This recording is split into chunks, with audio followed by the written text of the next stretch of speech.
മുണ്ടക്കെ ചുരൽമല പുനരധിവാസ പട്ടിക ചൊല്ലി വിവാദം തുടരുകയാണ്. അപാകതകൾ നിറഞ്ഞ പട്ടികയുടെ പേരിൽ പരസ്പരം പഴിചാരുകയാണ് റവന്യൂ വകുപ്പും UDF ഭരിക്കുന്ന ജില്ലാ പഞ്ചായത്തും. കരടു പട്ടിക തയ്യാറാക്കുന്നതിന്റെ ഉത്തരവാദിത്തം ജില്ലാ ദുരന്ത നിവാരണ അതോറിറ്റിക്കാണെന്ന് റവന്യൂ മന്ത്രി കെ രാജൻ പ്രതികരിച്ചു. പുനരധിവാസവുമായി ബന്ധപ്പെട്ട് 3 കരട് പട്ടികയാണ് ഇതിനകം തയ്യാറാക്കിയത്. അർഹരായവർ പലരും പട്ടികയിൽ ഇടം നേടിയിട്ടില്ലെന്നാണ് ഉയർന്ന ആക്ഷേപം. അപാകതകൾ നിറഞ്ഞ പട്ടിക തയ്യാറാക്കിയതിന്റെ ഉത്തരവാദിത്തം ആർക്കെന്നതിലാണ് തർക്കം മുറുകുന്നത്. ജില്ലാ പഞ്ചായത്ത് പ്രസിഡന്റ് ഉപാധ്യക്ഷനായ ജില്ലാ ദുരന്ത നിവാരണ അതോറിറ്റിയുടെ അധികാരമാണ് ഇപ്പോഴെന്നും സർക്കാർ ഇടപെടേണ്ട ഘട്ടമായിട്ടില്ലെന്നും റവന്യൂ മന്ത്രി കെ രാജൻ. അനാവശ്യമായ ആശങ്കകൾ വേണ്ട, ജനങ്ങൾക്ക് ആശങ്കയുണ്ടാകും.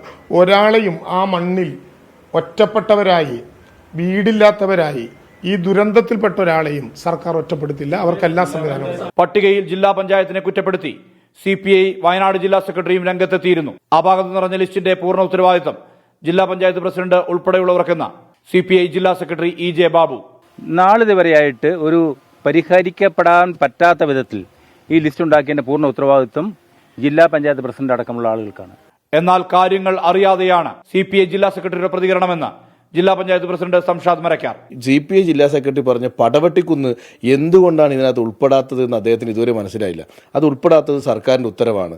റെഡ് സോണിൽ നിന്നും 50 മീറ്റർ ചുറ്റളവിലുള്ളവരെ മാത്രം ഉൾപ്പെടുത്തിയാൽ മതി. 50 മീറ്ററിന് പുറത്താണ് പടവട്ടിക്കുന്നുകാർ. അവരെ ഉൾപ്പെടുത്തണമെങ്കിൽ ഈ ഉത്തരവ് ഭേദഗതി വരുത്തണം. അത് തന്നെയാണ് ഞങ്ങളും ആവശ്യപ്പെടുന്നത്. പക്ഷെ ആ ഉത്തരവ് ഭേദഗതി വരുത്തേണ്ടത് സർക്കാരാണ്. റവന്യൂ മന്ത്രി ഈ 13-ന് ജില്ലയിൽ എത്തുന്നതായാണ് വിവരം. പട്ടികയിലെ കല്ലുകടി തുടരുന്ന സാഹചര്യത്തിൽ പുനരധിവാസ നടപടികൾ ഇഴയുമോ എന്നാണ് ദുരന്തബാധിതരുടെ ആശങ്ക.